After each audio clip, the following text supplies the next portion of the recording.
सुनाओ ब्रैडकॉम ग्रुप। अब देखिए 10 रुपये 25 पैसे पर क्लोजिंग हुई थी एंड हमारे सामने आ चुके हैं Q3 के नंबर्स एंड हमारे सामने AGM भी हो चुकी है। ऑलमोस्ट सारी चीजें हो चुकी हैं, बट यहाँ पर जो मोस्ट इंपॉर्टेंट चीज है रेवोकेशन अपडेट, क्या वो यहाँ पर आती हुई नजर आई? नहीं, हमें यहाँ पर रेवोकेशन अपडेट के ऊपर कुछ भी यहाँ पर हासिल होते हुए नहीं दिखा। कोई भी यहाँ पर खबर जो है निकल कर नहीं आई, कंपनी नहीं बता पा रही है कि क्या होने वाला है। एंड यहाँ पर ऑलमोस्ट फरवरी आपका ये जाने वाली है। मार्च हम लोग एक मानकर चल रहे थे कि मार्च का जो फर्स्ट वीक वहां पर अपने को शायद रेवोकेशन अपडेट जो आते रहे हैं अभी तक, वो फाइनली यहाँ पर ना रुक जाएंगे एंड हमारी रेगुलर ट्रेडिंग स्टार्ट हो जाएगी। बट ऐसा कुछ भी यहाँ पर देखने को नहीं मिल रहा है जो कि हमें चाहिए इस टाइम। अब देखिए अच्छा क्या है, अच्छी बात देखिए, आपने Q3 के नंबर देख लिए होंगे, अच्छे लगे होंगे, बहुत अच्छे नंबर, ठीक है। अच्छी बात यह है कि जिस तरीके से सेबी यहाँ पर ना अपना सो कॉज नोटिस जारी करती है, हमने देखा है बहुत सारी कंपनियां जो है वो ढह गई, उनके फाइनेंशियल जो है वो बिल्कुल ढह गए। Just like for example PC jewellers, Vakrangee, ये दो स्टॉक ऐसे हैं जो तबाह हो चुकी हैं बिल्कुल। आप उस टाइम का फाइनेंशियल उठा के देखेंगे, आज के डेट का फाइनेंशियल उठा के देखेंगे, डर ब्राइटकॉम ग्रुप के अंदर यही था कि सेबी का जो सो कॉज नोटिस आया एंड उसके बाद यहाँ पर जो है ना इंटरनल ऑडिट यहाँ पर चलता रहा है, उसकी वजह से आज की डेट में ऐसा ना हो कि भैया आपके स्टॉक तो रेगुलर ट्रेडिंग में आ जाए, शामिल हो जाए, लेकिन वो रिकवर नहीं कर पाए क्योंकि उस कंपनी की हाल बिल्कुल खराब हो चुके हो। शायद यहाँ पर जो फाइनेंशियल है वो बिल्कुल बिगड़ रहे हो। एंड यहाँ से ना एक अच्छी खबर बस यही आ रही है कि लगातार हमें जो है वो एक फाइनेंशियल में रिकवरी देखने को मिल रही है। 1673.95 करोड़ का सेल्स का नंबर निकल के आया एंड जो सबसे खराब नंबर आया था पिछले साल दिसंबर का ही नंबर था, 453.26 करोड़, 453.26 करोड़ का ही सेल्स रह गया था। आज की डेट में आप देखिए डिसेंट रिकवरी हमें देखने को मिल रही है। दैट्स अ पॉजिटिव पॉइंट, आप मान के चल सकते हैं इन रिजल्ट्स में जो देखने को मिल रहा है। सबसे बढ़िया बात यह है कि आपके फाइनेंशियल रिकवर हो गए। स्कोप ऑफ रिव्यू में बहुत सारे लोग ये कह रहे होंगे कि ऑडिटर यहां पर साफ साफ कह रहा है कि हमने यहां पर ना we have not performed an audit, accordingly we do not express an audit opinion, we report that the financial reporting of the foreign branches could not be verified since the book of account all information and records were not made available during the review। अब भाई simple सी बात है, सबसे बड़ा जो समस्या है इस कंपनी के साथ है क्या कि आपका जो भी है वो सब्सिडरी वेस्ट, आपका जो है ना पैसा आता है, जो भी आप कमाते हैं वो सब्सिडी आपको देखते हैं। आप एक होल्डिंग कंपनी, तो आपको जब रिजल्ट आपको रखना पड़ेगा या रिजल्ट जब आ रहे होंगे आपको, तो एटलीस्ट जो आपका जो ऑडिटर है उसको जितना भी इन्फो चाहिए उतना इन्फो आप प्रोवाइड करवाइए, आपके ऊपर सवाल नहीं उठेंगे। दैट्स अ पॉइंट एंड यही क्लियर पॉइंट।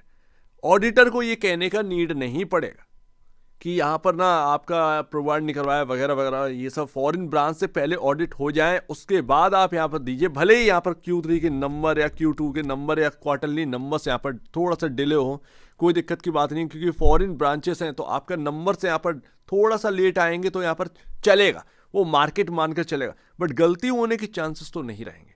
तो ये बात यहां पर आ जाती है।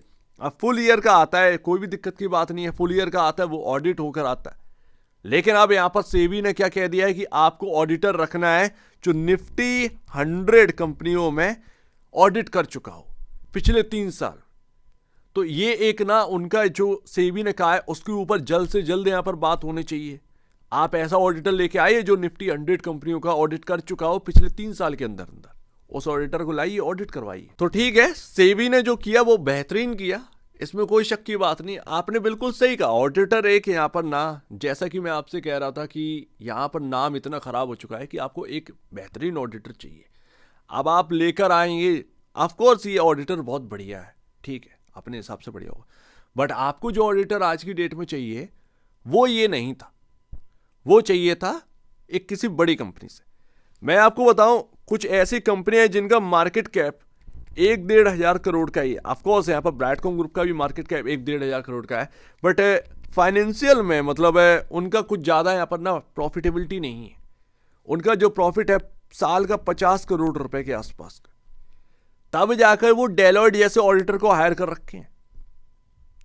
फॉर एग्जाम्पल स्वेलेक्ट एनर्जी, आप उसका ऑडिटर देखिए, बहुत छोटी कंपनी है सोलर पैनल वाली, आप उसका ऑडिटर देखिए, आप वो डेलॉयट से यहाँ पर जो है ना ऑडिट करवाते हैं। ये होता है एक मैनेजमेंट का काम, मतलब आप कह सकते हैं कि ए ग्रेड काम करना है हमको सब। तो वही चीज़ है, हमको ये ऑडिटर चाहिए ही नहीं था, आप उठाकर ले आए, चलो ठीक है, अब नंबर चाहिए थे, इतने जल्दी क्या हो जाए। तो वही मैं बता रहा हूँ कि कंपनी नहीं चल रही थी, वो ऐसा चल रहा था पूरा घराना उसके अंदर घुसा हुआ है, बस वही चला रहे थे। एंड वही एक सबसे बड़ी समस्या बन गई थी। अगर उस समस्या से आप बाहर नहीं निकलेंगे, बाहर तो निकलना ही पड़ेगा, सेबी ने बहुत कुछ कह दिया है, बस साफ सी बात है।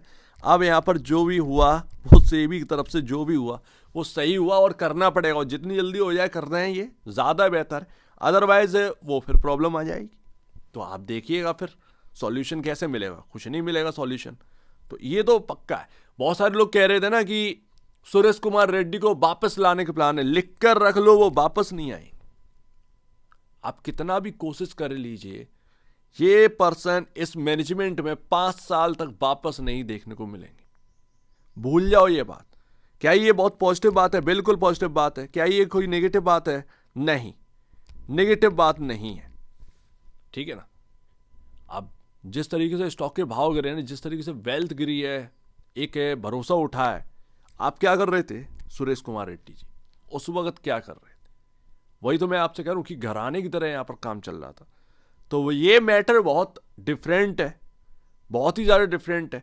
सारी खराब चीज़ें होने के बाद भी यहाँ पर जो है ना गलतियां करी गई हैं, एंड उसके बाद ये जो है हर्जाना भुगता गया है, वो भी गया किसके यहाँ से? वो रिटेल निवेशक के यहाँ से। सो दैट ये सारी चीज़ें हैं। बना दे सीईओ जल्दी से जल्दी, ऑडिट हायर कर लें ऑडिटर बढ़िया बेहतरीन वाला, तो ज़्यादा बेहतर है, सेबी को भी अच्छा लगेगा, एंड कहीं ना कहीं एक्सचेंजेस भी यहाँ पर जो है ना रेगुलर ट्रेडिंग के बारे में सोच पाएंगे बहुत जल्द से जल्द। बट अभी तक वो वीकली अपडेट, वो रेगुलर ट्रेडिंग के बारे में अपने को कुछ पता नहीं।